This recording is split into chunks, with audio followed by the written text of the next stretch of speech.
الصلاۃ والسلام علیکہ یا رسول اللہ وعلی آلکہ و صحابکہ یا حبیب اللہ۔ السلام علیکم ورحمۃ اللہ وبرکاتہ۔ ذکر خفی ہمارا محافظ اس سلسلے کی آج چوتھی ایپیسوڈ جو ہے وہ ہم کر رہے ہیں۔ پچھلی جو 3 ایپیسوڈ ہیں وہ پلے لسٹ میں موجود ہیں اور ڈسکرپشن میں اس کا لنک بھی دے دیا گیا۔ سب سے پہلے کچھ سوالات کا جواب مختصراً دیتے ہیں۔ ذکر کرنے سے بسا اوقات جو دل کی دھڑکنیں ہیں وہ تیز ہو جایا کرتی ہیں، یا بندے کو ایسا فیل ہوتا ہے کہ شاید اسے دل کا کوئی مسئلہ لاحق ہے، لیکن ٹیسٹ وغیرہ میں کچھ نہیں آتا۔ اس میں فکر والی کوئی بات نہیں ہوتی۔ ہاں، اگر آپ کو یہ جو دل کے مسائل آ رہے ہیں وہ کسی ڈپریشن یا اینگزائٹی کی وجہ سے آ رہے ہیں تو اس کا سد باب کیجئے، خود کو ریلیکس کیجئے اور زیادہ سے زیادہ تصور شیخ میں پرسکون ہو کر بیٹھ جائیں، اور جو اپنی سانس ہے اسے بالکل ریلیکس رکھیں اور بڑے آرام سے پرسکون ہو کے آپ اپنی جو ڈیپ بریتھ ہے وہ کیجیے اور ذکر کے ساتھ کیجیے۔ دوسری بات جو ہے کہ راز کو راز ہی رکھتے ہیں، لیکن جو راز ہم بیان کر رہے ہیں، جو راز ہم بتا رہے ہیں، وہ طالب کو یا ذاکر کو موٹیویشن کے لیے بتائے جا رہے ہیں تاکہ اس کا جو شوق ہے وہ برقرار رہے، اور بلکہ اس کے شوق میں مزید اضافہ ہو۔ جب اسے پتہ چلتا ہے کہ ذکر کے کیا کیا معاملات ہیں، ذکر کرنے سے کیا کیا چیزیں ملتی ہیں اور ذکر کرنے سے اللہ تعالیٰ کی ذات کتنا خوش ہوتی ہے، تو وہ والی جو باتیں ہیں راز والی وہ ہمیں ضرور بتانی چاہیے۔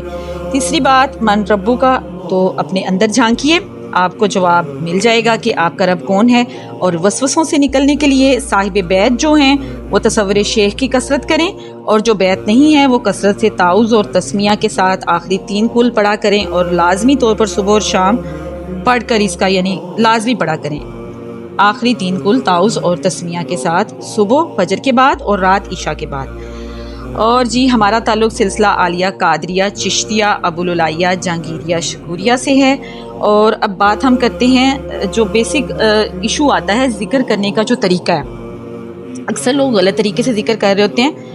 سب سے پہلے تو ہم سانس لینے کا طریقہ ہم آپ کو بتاتے ہیں کہ بہت سے لوگوں کو جب ہم کہتے ہیں کہ جی آپ بتائیں آپ سانس کیسے لیتے ہیں، تو انہیں سانس لینے کا ہی نہیں پتہ کہ سانس جو صحیح طریقہ ہے سانس لینے کا وہ کیا ہے۔ اگر ہم غلط طریقے سے سانس لے رہے ہوتے ہیں، یہ بات بڑی قابل غور ہے، اگر ہم غلط طریقے سے سانس لینے کی آتی ہیں تو ہم بہت سی بیماریوں میں مبتلا ہو جاتے ہیں۔ تو سانس لینے کا جو صحیح طریقہ ہے سب سے پہلے ہم اسے بیان کرتے ہیں۔ سانس لینے کا صحیح طریقہ یہ ہے کہ آپ اپنے آپ پر غور کیجئے۔ جب آپ اپنی سانس اندر لے کے جا رہے ہیں، ہم جو ذکر کرتے ہیں تو ہم منہ کو بند کر لیتے ہیں اور ناک کے راستے سانس لیتے ہیں، اور بالکل آپ ایسے ہی غور کیجئے، منہ کو بند کیجئے اور ناک کے راستے سانس کو پہلے آپ باہر نکالیں۔ جب آپ نے سانس باہر نکالا ہے تو آپ کا جو سینہ یا پیٹ ہے وہ کہاں جا رہا ہے؟ وہ اندر کی طرف جانا چاہیے۔ جب سانس باہر نکلے تو سینہ اور پیٹ اندر کی طرف، سینہ تو نہیں خیر اتنا اندر جاتا، پیٹ پورا اندر چلا جاتا ہے جب ہم سانس کو باہر نکالتے ہیں۔ اور جب ہم سانس اندر لے کے جاتے ہیں، انہیل کرتے ہیں جسے ہم انہیل بھی کہتے ہیں، تو ہمارا پیٹ جو ہے وہ باہر آتا ہے اور سینہ بھی کسی حد تک یعنی اس میں بھی سانس بھری ہوئی ہمیں فیل ہوتی ہے۔ یہ صحیح طریقہ ہے سانس لینے کا۔ جو لوگ سانس انہیل کرتے ہیں یعنی سانس کو اندر لے کے جا رہے ہیں تو ان کا پیٹ بھی اندر جا رہا ہے، تو وہ ان کا طریقہ ہے وہ غلط ہے سانس لینے کا۔ ایسے طریقے سے سانس لینے سے بیماریاں لاحق ہو جاتی ہیں۔ اور جو سانس کو ہم دیکھیں، جب ہم غبارے میں ہوا بھرتے ہیں، اسی طرح ہم سانس اندر بھر رہے ہیں نا اپنے جسم کے، تو ہمارا جو پیٹ ہے وہ لازمی بات ہے پھولنا چاہیے جیسے غبارہ پھولتا ہے، اور جب غبارے سے ہوا نکل گئی تو وہ شرنک ہو جاتا ہے۔ اسی طرح ہمارا پیٹ اندر کی طرف جاتا ہے جب ہم سانس کو باہر نکالتے ہیں، تو اس وقت ہمارا جو پیٹ ہے وہ اندر کی طرف جائے گا۔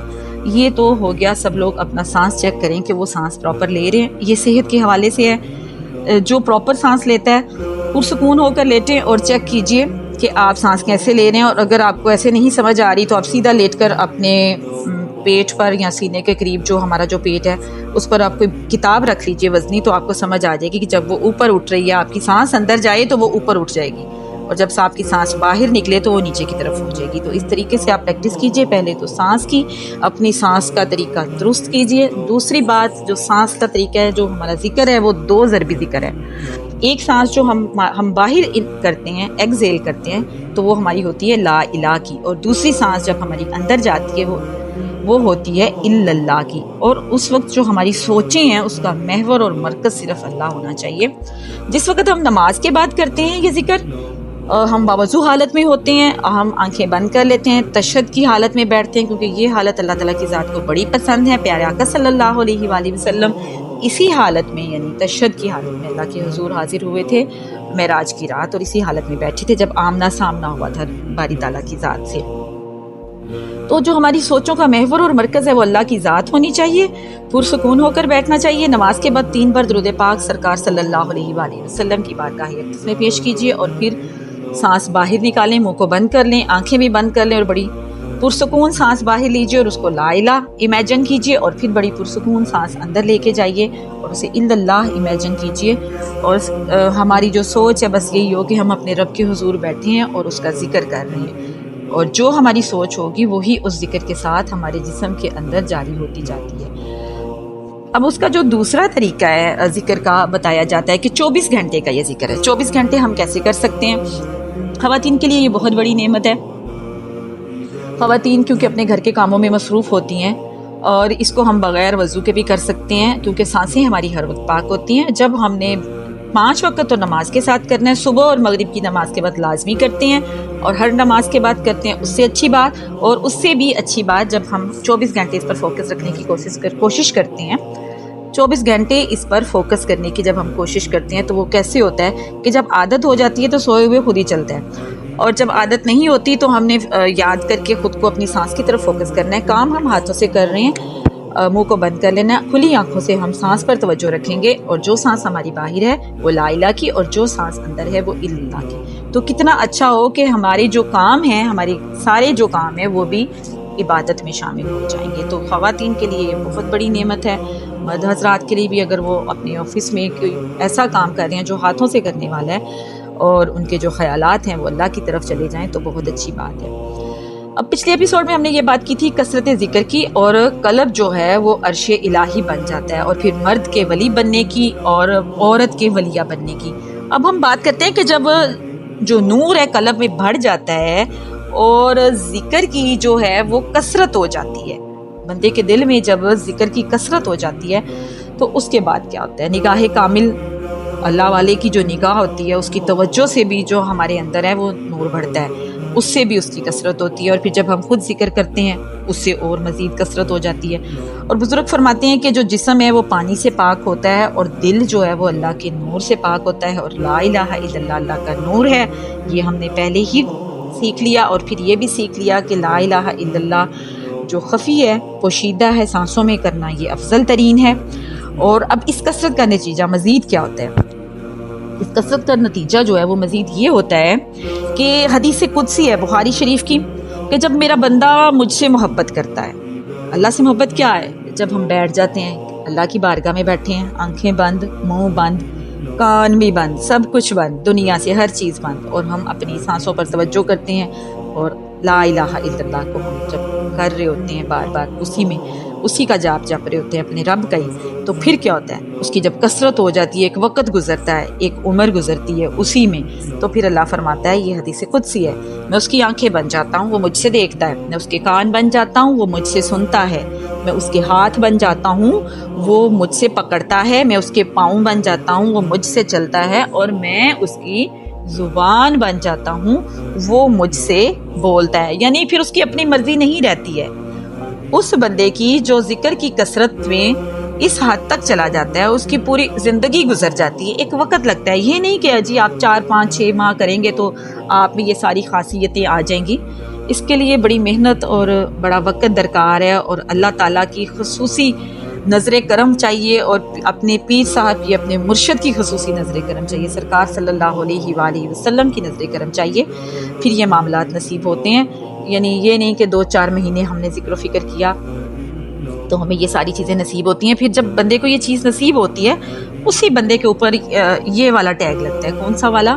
کامل کا، اللہ والے کا۔ وہی اللہ والے ہوتے ہیں وہ۔ پھر جب اللہ والے ہوتے ہیں تو اللہ فرماتا ہے کہ میں ان سے محبت کرتا ہوں۔ اللہ والوں سے جب وہ اللہ والے بن جاتے ہیں نا، کثرت سے، خوب کثرت سے، بہت وقت گزار کے، تو اللہ فرماتا ہے کہ میں ان سے محبت کرتا ہوں، تو پھر جو کچھ وہ طلب کرتے ہیں نا میں ان کو دیتا ہوں۔ کیسے؟ پھر ان کی اپنی مرضی تو رہی نہیں، وہ اپنی مرضی سے کچھ نہیں سن سکتے۔ اب آپ اس رستے کو اتنا آسان بھی نہ سمجھیں، ان کی مرضی نہیں رہتی، وہ کچھ سننا چاہیں تو بلاک ہو جاتا ہے، وہ نہیں سن سکتے۔ اللہ جو سنوانا چاہتا ہے وہ وہی سنتے ہیں۔ وہ کچھ پکڑنا چاہیں تو بلاک، اللہ جو پکڑانا چاہتا ہے وہ پکڑتے ہیں۔ وہ کہیں جانا چاہیں تو بلاک، اللہ جہاں انہیں لے جانا چاہتا ہے وہ وہاں جاتے ہیں۔ اور وہ اگر کچھ کہنا چاہیں تو منہ بند، اللہ جو ان سے بلوانا چاہتا ہے صرف وہ وہی بولتے ہیں، اس کے علاوہ وہ نہیں بول سکتے۔ تو یہ ہوتے ہیں اللہ والے۔ اور پھر اسی بارے میں مزید بھی فرمایا کہ مومن کی فراست سے ڈرو کیونکہ وہ اللہ کے نور سے دیکھتا ہے۔ اولیاء اللہ کے جو قلب ہیں وہ جو ان پر علم کی جو بارش ہوتی ہے، یہ علم جو ہوتا ہے یہ عام علم نہیں ہوتا، یہ وہ علم نہیں ہوتا جو ہم کتابوں سے حاصل کرتے ہیں۔ اس علم کو علم لدنی کہا جاتا ہے، اس علم کو علم وحبی کہا جاتا ہے، جو سینہ بسینہ ایک سینے سے دوسرے سینے میں منتقل ہوتا ہے۔ یعنی ہمارے جو پیر صاحب ہوتے ہیں، کاملین ہوتے ہیں، جو اللہ والے ہوتے ہیں، ان کے سینے سے ان کے مریدین کے سینوں تک منتقل ہوتا ہے اللہ کے حکم سے، اللہ کے اذن سے۔ اور اللہ جس کو تقسیم کرنے کا حکم دے دے، جس کو اللہ تعالیٰ چن لے، یہ وہ والے معاملات ہوتے ہیں۔ اور ایک اور مثال دیتے ہیں، بلکہ ہم ایک سوال کرتے ہیں کہ مٹی کا ایک چھوٹا سا ڈیلا ہے، بالکل چھوٹا سا ڈیلا مٹی کا، اگر وہ سمندر میں گر جاتا ہے، مٹی کا ڈیلا اگر ہم دیکھتے ہیں کہ وہ سمندر میں گر گیا یا ہم نے گرایا یا وہ گر گیا سمندر میں، ایک مٹی کا ڈیلا ہے اور ایک سمندر ہے، اب وہ گر گیا تو اس کا نام کیا ہوگا؟ اس کا نام اب سوچنے والی بات ہے۔ مٹی کا ڈیلا تو ختم ہو گیا، پانی میں پانی، پانی سمندر ہو گیا، اب اس کا نام سمندر ہی رہ جائے گا، اس کی اپنی ذات فنا ہو گئی سمندر کے اندر۔ بالکل اسی طرح جب بندہ ذکر کی کثرت سے اور نگاہ ولی سے اور پیارے آقا صلی اللہ علیہ وآلہ وسلم کی نظر کرم سے، اور جب وہ اللہ کے چنے ہوئے بندوں میں شامل ہو جاتا ہے، پھر وہ جب اللہ کا ذکر کرتا ہے، اور وہ اللہ کا ذکر جو ہے لا الہ الا اللہ، اللہ کا نور ہے، اور اس کی ایسی کثرت ہوتی ہے، ایسی کثرت ہوتی ہے کہ وہ مٹی کا ڈیلا اللہ کے نور کے سمندر میں گر جاتا ہے، اللہ کے نور کے سمندر میں ڈوب جاتا ہے، غرق ہو جاتا ہے، اس کی اپنی جو ذات ہوتی ہے وہ ختم ہو جاتی ہے، اس کا یہ جو جسم ہے وہ ختم ہو جاتا ہے، اس کے اندر نور کی ایسی کثرت ہو جاتی ہے۔ مٹی کا ڈیلا سمندر میں گر گیا تو اب اس کی ذات باقی نہیں رہی، اس کا نام تو اب سمندر ہو گیا نا، تو بس پھر اللہ ہی اللہ، بندہ ختم ہو گیا، فنا ہو گیا، اور پھر وہ بندہ لقا کو پا گیا۔ تو یہ جو فنا سے لقا تک کا سفر ہے وہ یہ سفر اسی ذکر سے ملتا ہے۔ اسی لیے پچھلی بار جو ہم نے بات کی تھی کہ مرد اللہ کا ولی بنتا ہے اور عورت اللہ کی ولیہ بنتی ہے، تو وہ ایسے ہی بنتے ہیں کہ جب ان کے اندر نور کی کثرت ہو جاتی ہے، اور پھر اللہ تعالیٰ ان کو چن لیتا ہے، اور پھر وہ چنے ہوئے بندوں میں شامل ہو جاتے ہیں، تو پھر اللہ کی ذات کی جو نوازشیں ہیں، پھر اللہ کی ذات کی جو کرم نوازیاں ہیں، وہ خود ہی ظاہر ہونا شروع ہو جاتی ہیں۔ وقت کے ساتھ ساتھ اس بندے کو بھی پتہ چل جاتا ہے کہ اللہ تعالیٰ کی ذات نے اسے کیسا نوازا ہے، اور لوگوں کو بھی پتہ چل جاتا ہے کہ اللہ نے اسے کیسا نوازا ہے۔ کیسے پتہ چلتا ہے؟ کیونکہ اللہ تعالیٰ پھر جو بندہ اللہ کا ہو جاتا ہے، اللہ تعالیٰ اپنے فرشتوں کی ڈیوٹی لگا دیتے ہیں کہ بھئی اب اس بندے کا ہر بندے کے دل میں اس بندے کے لیے محبت ڈال دو، کیونکہ یہ اب میرا ہو گیا ہے، اس کے دل میں بس اب میری محبت ہے اور کوئی محبت ہے ہی نہیں ہے۔ اب یہ میرا ہو گیا، اب تمہارا کام شروع ہو گیا، اب تم نے ہر ایک کے دل میں اس کی محبت ڈالنی ہے۔ تو اللہ نے اسی لیے قرآن میں کہا ہے نا کہ تم میرا ذکر کرو، میں تمہارا چرچا کروں گا۔ سورہ بقرہ میں اللہ تعالیٰ کی ذات فرما رہی ہے۔ تو ایسے چرچے نہیں ہوا کرتے، ان چرچوں کے پیچھے بڑی محنتیں درکار ہیں، بڑی ریاضتیں درکار ہیں۔ تو انشاءاللہ تعالیٰ ہم مزید بھی اس پر بات کریں گے جیسے اللہ تعالیٰ کی ذات ہمیں توفیق دے گی۔ آپ سب کے ساتھ کا بہت شکریہ، آپ کے ساتھ سے ہمیں طاقت ملتی ہے، ہمت ملتی ہے، اور آپ ہماری طاقت ہیں۔ السلام علیکم ورحمۃ اللہ وبرکاتہ۔ الحمدللہ رب العالمین، والصلاۃ والسلام علی سید الانبیاء والمرسلین۔